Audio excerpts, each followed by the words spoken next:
Killer chess. Chess is a battlefield where the blood is invisible.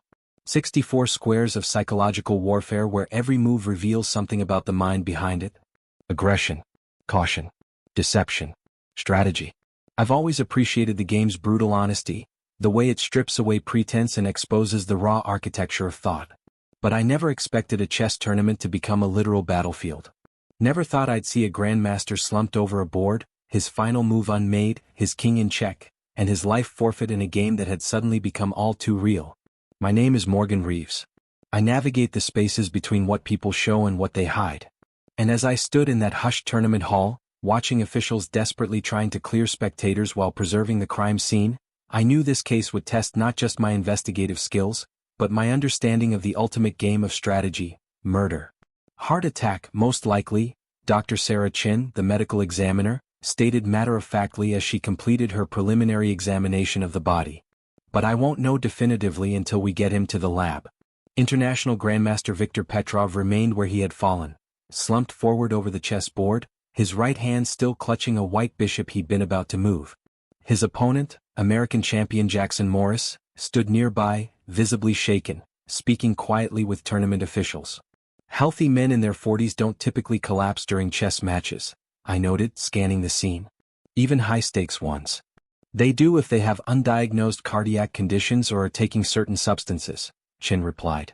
Chess at this level is more physically demanding than most people realize. The stress, the concentration, it takes a toll. I nodded, acknowledging her point while still cataloging details. The tournament was being held in the Grand Ballroom of the Garrison Hotel, one of Boston's oldest luxury establishments. 16 of the world's top players had gathered for what was being called the Millennium Masters Championship, with a prize purse of $500,000. The atmosphere had been tense but controlled, until Petrov's collapse 15 minutes ago. Detective Paul Rivera, my contact with Boston PD, approached with his notebook open. Tournament security confirms no unauthorized persons entered the playing area, he reported. The water bottles are sealed until players open them personally. Food is prepared under observation. Standard anti-cheating protocols. Anti-cheating doesn't necessarily mean anti-murder, I observed. Rivera raised an eyebrow. You're really thinking murder? Here? I'm not thinking anything definitive yet. Just noting that chess tournament security is designed to prevent players from cheating at chess, not from being killed. Fair point. But if this is natural causes, we're creating a lot of drama for nothing. I glanced at the interrupted game, the pieces frozen in their positions of attack and defense. White, Petrov, had been playing aggressively, sacrificing pieces to break through Black's defenses. A risky strategy that had left his king exposed. Who noticed he was in distress first? I asked. Morris, his opponent, Rivera answered, gesturing toward the American Grandmaster. Says Petrov suddenly gasped, grabbed at his chest and collapsed forward. Morris called for help immediately. I studied Morris from a distance. Mid-30s, conservatively dressed, his expression appropriately somber but composed. His playing style, from what I could see on the board, had been defensive and methodical, absorbing Petrov's attacks while maintaining a solid position. I'd like to speak with him, I said. He's pretty shaken up. All the more reason to get his impressions now while the details are fresh. Rivera nodded and led me over to Morris, making introductions. The chess player's handshake was firm but clammy, his eyes bloodshot from stress. Mr. Morris, I understand you were the first to notice something wrong with Grandmaster Petrov?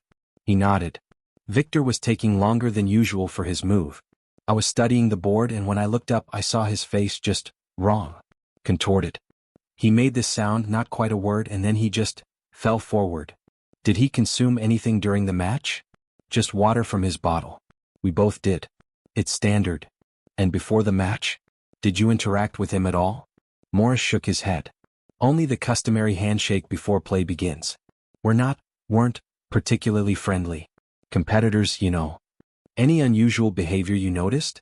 Anything off about his demeanor or play? Morris considered this. He was playing more aggressively than his usual style. Victor typically favors positional advantages, building pressure slowly. Today he was sacrificing material for rapid attacks. Was working though. He gestured to the board. He was 6, maybe 7 moves from checkmate when he trailed off. I studied the board again. Chess wasn't my area of expertise, but I could see the white pieces had indeed penetrated deep into black territory. Would you say he was winning? Decisively, Morris admitted. I was playing for a draw at best. Everyone expected me to lose this match. Victor was the tournament favorite. An interesting detail. And how would your standing have changed if Petrov had won? I'd have been eliminated from championship contention. This is a round-robin format. Everyone plays everyone else. I already had 2 losses. A third would mathematically eliminate me from the top prize. And now? I don't know. The tournament committee will have to decide. This has never happened before, not at this level. I thanked Morris and moved away making notes. The initial circumstances weren't overtly suspicious, but several elements warranted further investigation. Petrov had been winning a critical match against an opponent who stood to be eliminated. His aggressive play had been uncharacteristic. And the stakes, both financial and reputational, were significant. Tournament director Malcolm Reynolds approached, his face a mask of professional concern concealing obvious distress about how this would affect his event. Mr. Reeves, I understand you're consulting on this matter, he began. We're cooperating fully, of course, but I'm concerned about the other players and the tournament schedule. The medical examiner will need to make a determination before anyone leaves, I replied. I'd suggest postponing today's remaining matches out of respect at minimum. Reynolds nodded. Already done. But we have 15 other Grandmasters and their entourages, plus spectators and press. People want to know what's happening. Tell them Grandmaster Petrov became ill during play and medical authorities are handling the situation. Nothing more until we have facts. And the tournament? That depends on what Dr. Chin determines. For now, I need to speak with anyone who had direct contact with Petrov today. Reynolds provided me with a list.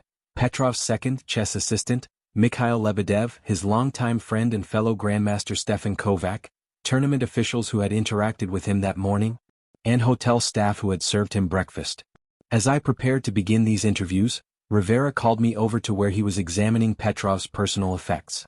His room key, wallet, phone, Rivera listed. Nothing unusual. But this was in his jacket pocket. He held up a small piece of paper with a handwritten note. Game over. Knight takes king. The paper was high-quality stationery from the hotel. The handwriting was elegant, precise, almost like calligraphy. Found anything similar on or near the body? I asked. Nothing. Just this note in his pocket. Keep it for evidence. And let's get handwriting samples from everyone who interacted with him today. The chess reference in the note, Knight takes king, couldn't be coincidental. If this was murder, someone wanted us to know it was connected to the game. But unlike chess, where all pieces are visible and all rules known, this game was being played with hidden pieces and rules I was still trying to determine. Mikhail Lebedev, Petrov's second, was a gaunt man in his 50s with piercing eyes and the rigid posture of a former military officer. We spoke in a small conference room off the main hall, his accent thick but his English precise. Victor was in excellent health, he insisted. He trained physically as well as mentally. Jogging every morning even during tournaments. No alcohol, no smoking, careful diet. Any medications? Nothing prescription. Some supplements for mental focus, but the same ones he's taken for years, all approved by tournament regulations. His mood today. Anything unusual? Lebedev hesitated. He received a phone call this morning that disturbed him. He didn't say from whom, but afterward, he was agitated. I suggested postponing the match, but he refused. Did he mention what the call was about? No. Victor was private about personal matters. But it clearly affected him. His warm-up routine was disrupted. He kept checking his phone. And his strategy today, playing aggressively. Was that planned? Lebedev shook his head. We had prepared a different approach against Morris. More balanced, exploiting weaknesses in his middle game. Victor deviated from our preparation by move 7. Is that unusual? For most players, no. For Victor? Absolutely. He was methodical, disciplined. He didn't make impulsive decisions. I made a note to check Petrov's phone records. What about his relationships with the other players? Any conflicts? Chess at this level is always contentious, Lebedev replied carefully. Victor had professional rivalries, not personal enemies. He paused. Except perhaps with Kovac. Stefan Kovac? The note indicated they were friends. A thin smile. They were. What? They trained together as juniors in Belgrade. But there was an incident last year at the World Championship. Accusations were made. Things became unpleasant. What kind of accusations? Kovac suggested Victor had cheated in their semi-final match. Nothing was proven, the complaint was dismissed, but the friendship was destroyed. And Kovac is playing in this tournament? Yes. They were scheduled to play tomorrow. Another avenue to explore. One last question. Did you notice anyone unusual approaching Petrov today? Anyone out of place? No, but I wasn't with him constantly. Tournament security is quite strict about who can access the player's area. I thanked Lebedev and moved on to my next interview, Petrov's alleged former friend, Stefan Kovac. Unlike Lebedev's military bearing, Kovac had the relaxed confidence of a man accustomed to social ease. His designer suit and carefully styled hair spoke of someone who enjoyed the spotlight that came with chess success. Terrible business, he said, shaking his head sadly. Victor was a tremendous talent. I understand you two had a history. His expression cooled slightly. We did. Some good, some complicated. Complicated enough that you accused him of cheating last year? Kovac sighed. I see Mikhail has been talking. Yes, I raised concerns about certain patterns in Victor's play during our World Championship match. The chess world is still grappling with AI cheating scandals. I had a responsibility to the integrity of the game. But no evidence was found. Not conclusively, no. We reconciled to some extent. Professional courtesy. When did you last speak with him? Briefly last night in the hotel bar. He was with a woman I didn't recognize. They seemed to be having an intense conversation. I only stopped to say hello. This woman, can you describe her? Blonde, attractive, mid-30s perhaps. American accent. She called him Vitya, a familiar form of his name. Did you hear any of their conversation? Just fragments. Something about arrangements and proof. Victor seemed uncomfortable with my presence, so I didn't linger. I made detailed notes about this unknown woman. Did Petrov have any other conflicts you were aware of? Financial troubles? Personal problems? Kovac considered this. Nothing specific. Though there were rumors he had gambling debts in Monaco last year. And his divorce was quite bitter from what I heard. Who would benefit most from his death? Professionally speaking. A flash of surprise crossed Kovac's face at the directness of the question. Benefit? Well, Victor was the tournament favorite. Without him, the field opens considerably. He shrugged. Morris certainly benefits. He was losing badly and would have been eliminated. I suppose I benefit too, as do several others who would have faced Victor in later rounds. And financially? The prize money? $500,000 for first place. But murder for prize money? He shook his head. Chess players think 10 moves ahead, Mr. Reeves. The consequences would be obvious, the risk absurd. A fair point, though history was full of smart people making stupid decisions when enough money was involved. After speaking with Kovac, I interviewed tournament officials and hotel staff. Nothing significant emerged beyond confirmation that Petrov had indeed gone jogging that morning and had eaten breakfast alone in the hotel restaurant. I was about to check in with Dr. Chen when tournament director Reynolds approached, looking even more distressed than before.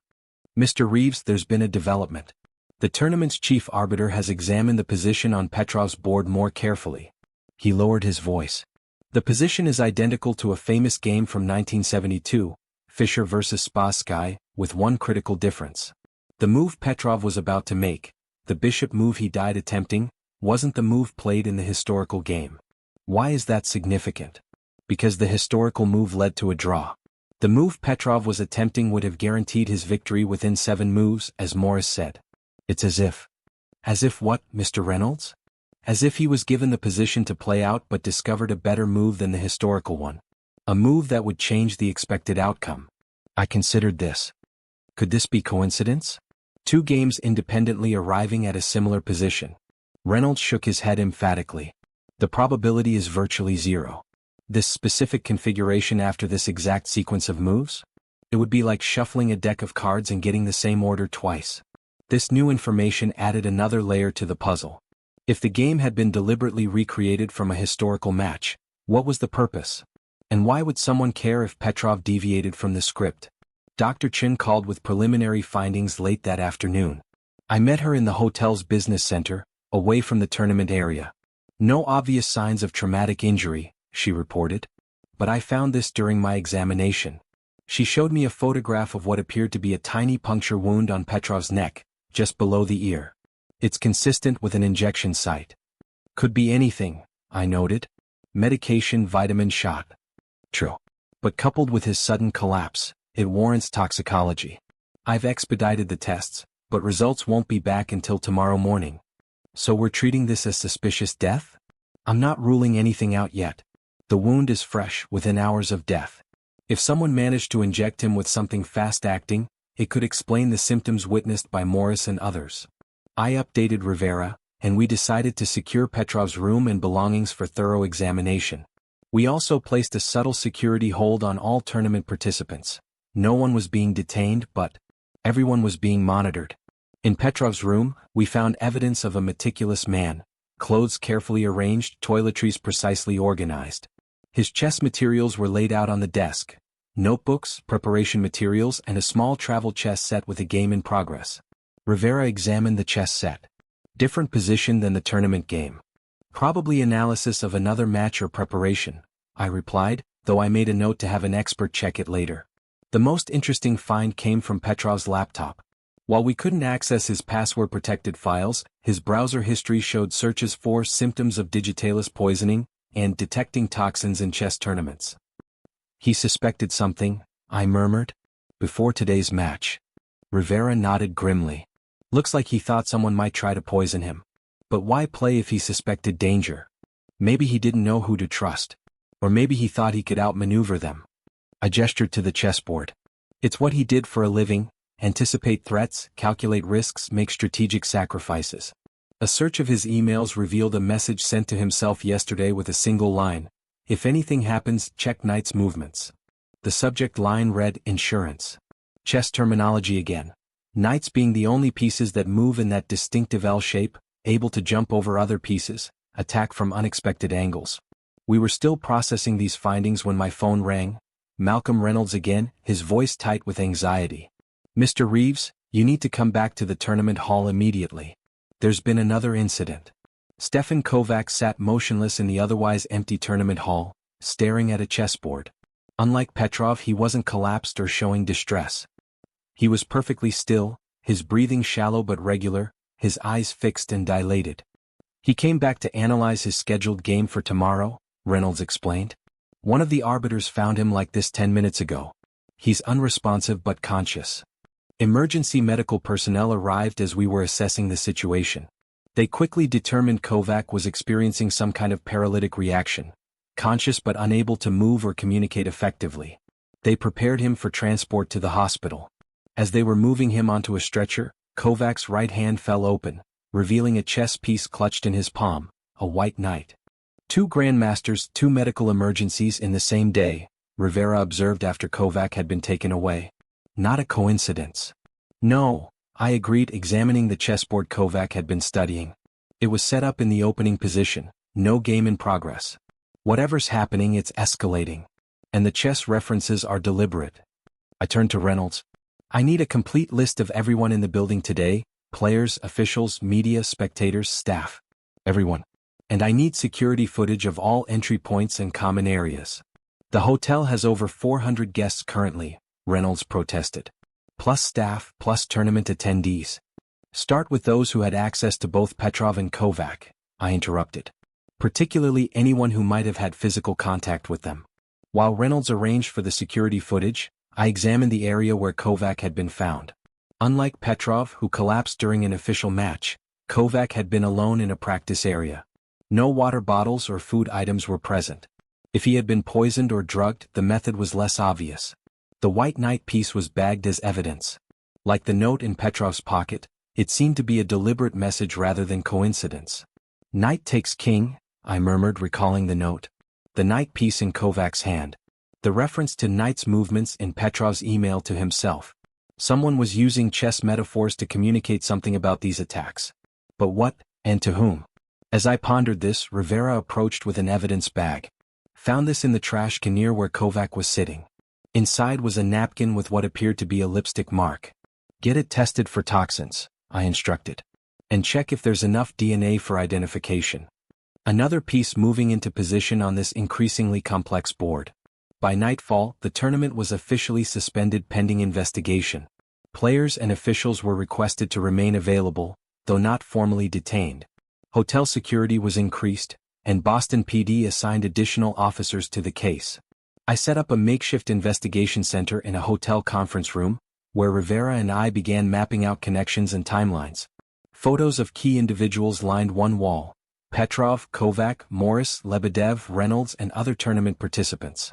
A chessboard sat in the center of the table, a visual reminder of the game being played around us. Kovac's doctors report he's experiencing symptoms consistent with tetrodotoxin poisoning, Rivera reported, hanging up his phone. Non-lethal dose, but enough to cause temporary paralysis. They expect him to recover speech and movement within 24 hours. Tetrodotoxin, I repeated. Derived from pufferfish. Not easily obtained, highly controlled. Not something an amateur would use, Rivera agreed. Or acquire without connections. I turned to the security footage Reynolds had provided. Hours of video from multiple cameras throughout the hotel. We focused first on areas both Petrov and Kovac had visited that day. The lobby. The restaurant. The tournament hall itself. One figure appeared in multiple locations, a blonde woman in a hotel staff uniform. She was visible briefly near Petrov during the morning, then later in the vicinity of the practice area where Kovac had been found. The blonde woman Kovac mentioned, I noted. Can we get a clearer image? Rivera zoomed in on the best angle we had. The woman was attractive, professional in demeanor, moving with the confident efficiency of hotel staff. But something seemed off about her interactions. Too brief, too purposeful. Check with hotel management. Confirm she's actually staff. While Rivera made the call, I reviewed Petrov's phone records, which had finally arrived. A call had come in at 7:15 that morning from an unlisted number, likely the disturbing call Lebedev had mentioned. The call had lasted 3 minutes. More interesting were texts exchanged with a contact listed simply as N over the past week. N, arrangements confirmed. Meet after your match. Petrov, too risky. Need proof first. N, proof coming. Trust no one until then. The last message had come just an hour before his fatal match. Rivera returned, his expression confirming what I'd suspected. Hotel has no record of that woman as an employee. Security doesn't recognize her. So we have an imposter circulating among the players, possibly administering toxins. I tapped the chessboard thoughtfully. But why? What's the objective here? Prize money? Revenge? Professional rivalry? Maybe. I wasn't convinced. The theatrical elements, the note, the chess piece, the recreated famous game, suggested something more complex than simple elimination of competitors. I returned to Petrov's cryptic email about checking knight's movements. If this referred to a person rather than a chess piece, who was the knight in this scenario? An idea formed. I need to see Jackson Morris again. Morris was in his hotel room, analyzing chess positions on his laptop when we arrived. He seemed surprised by our late visit but invited us in. Any news on Kovac? He asked. The rumors are flying. He's expected to recover, I replied, observing Morris carefully. We're still investigating both incidents. Morris nodded, closing his laptop. How can I help? The game you were playing with Petrov today, did you recognize the position as similar to Fischer-Spassky 1972? His expression registered genuine surprise. What? No, are you certain? The tournament arbiter confirmed it. Identical position after 20 moves, with Petrov about to deviate from the historical game. Morris looked troubled. That shouldn't be possible. The probability. Virtually zero, yes. Which suggests it was deliberate. But how? I made my own moves, responded to Victor's play naturally. Unless your moves were anticipated. Manipulated. I leaned forward. Have you received any unusual communications recently? Anyone suggesting specific openings or strategies? He hesitated, then reached for his phone. I received an anonymous email last week with analysis of potential lines against Petrov. I assumed it was from a fan or another player trying to help. He showed me the email, detailed chess analysis from an unnamed sender, outlining a defensive approach against Petrov's typical style. The exact approach Morris had employed in their match. Did you follow this suggestion deliberately? It aligned with my own preparation. I didn't think. He trailed off, realizing the implication. You think someone manipulated both our moves to recreate a famous position? And then ensured Petrov wouldn't complete the deviation he discovered. I studied Morris carefully. What do you know about Natasha Knight? The question clearly caught him off guard. A flash of recognition, quickly suppressed. I don't know anyone by that name. Interesting since I never mentioned a first name. Just checking knight's movements. Morris's composure cracked. This is absurd. I'm a chess player, not a chess player who was losing a critical match until your opponent conveniently collapsed, Rivera interjected. A chess player who communicated with Petrov using only the initial N in text messages. And who operates under the professional nickname, the Knight, due to your affinity for unusual tactical approaches, I added, having confirmed this detail earlier. Morris stood abruptly. I want a lawyer. A wise move, I agreed. We'll continue this conversation at the station. As Rivera read Morris's rights, I noticed something on the desk beside his laptop, a small container of what appeared to be lip balm. I casually picked it up, noting the faint reddish tint inside, the same shade as the lipstick mark on the napkin found near Kovac. The pieces were aligning into a checkmate pattern. By morning, toxicology confirmed Petrov had died from a fast-acting cardiac glycoside related to digitalis, likely administered via the injection site on his neck. The lipstick on the napkin contained traces of tetrodotoxin, and the container from Morris's room held the same substance. A search of Morris's belongings revealed a blonde wig, makeup, and a hotel staff uniform hidden in his suitcase. His laptop contained detailed notes on both poisons, their symptoms, and methods of administration. Most damning was a digital journal outlining his elaborate plan. A plan not just to eliminate competitors, but to do so while encrypting his signature move into every aspect of the crimes. The Knight's attack. Surprising, unconventional, jumping over expected defenses. When confronted with the evidence, Morris finally confessed. The motive wasn't prize money or simple elimination of rivals. It was far more personal and disturbing. They destroyed my career before it began, he explained during formal questioning. Petrov and Kovac were junior coaches when I was a chess prodigy 20 years ago. They recognized my talent as threatening and systematically undermined me. Spread rumors about psychological instability. Manipulated tournament pairings to stunt my development. His voice took on a cold precision. I spent years rebuilding my career move by move. The ultimate revenge wasn't just killing them, it was beating them at their own game. Controlling the board completely. The famous Fischer-Spassky position had been deliberate, chosen because it represented a historic American victory over a Soviet player during the Cold War. Morris had meticulously analyzed both Petrov's and his own typical responses to ensure the game would follow that pattern. The beauty was that neither of us was consciously recreating it, he explained with disturbing pride. I simply ensured we both made the moves that would lead there naturally. Chess is ultimately deterministic if you understand your opponent deeply enough. But Petrov had seen the pattern just before his collapse, recognized the famous position and discovered a move that would deviate from history, changing the outcome. This unplanned variation had triggered Morris's hastened timeline. He wasn't supposed to see it, Morris admitted. When he hesitated, studying the board longer than expected, I knew he'd recognize the position. I had to act immediately. As for Kovac, he had been targeted simply for being next on Morris's list. A list that would have continued through other perceived enemies in the chess world had we not intervened. The case was solved, the pattern revealed. A knight's attack executed with the cold precision of a chess grandmaster who had calculated every move, except for the final ones that led to his own downfall.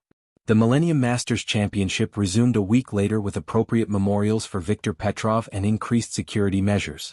Stefan Kovac, recovered from his poisoning, eventually won the tournament and dedicated his victory to his former friend and rival. I stood at the back of the hall during the closing ceremony, watching players and spectators mingle in the aftermath of what would surely become one of chess history's darkest chapters. Reynolds approached, looking both relieved and subdued. The chess world owes you a debt of gratitude, Mr. Reeves. I shook my head slightly. Morris nearly succeeded in his perfect game. If Petrov hadn't spotted the pattern when he did, that was Viktor's genius. He could recognize patterns no one else saw. Reynolds glanced toward the exhibition boards where Petrov's final unfinished game was displayed. There's talk of establishing an annual memorial tournament in his name. A fitting tribute. As Reynolds moved away to attend to official duties, I took one last look at the frozen position on Petrov's board. The game interrupted mid-battle, white bishop still poised for a move that would never be made. Chess, like investigation, rewards pattern recognition and forward thinking. Both require seeing beyond the immediate to the possibilities that lie several moves ahead. Both demand understanding not just the board but the mind of your opponent.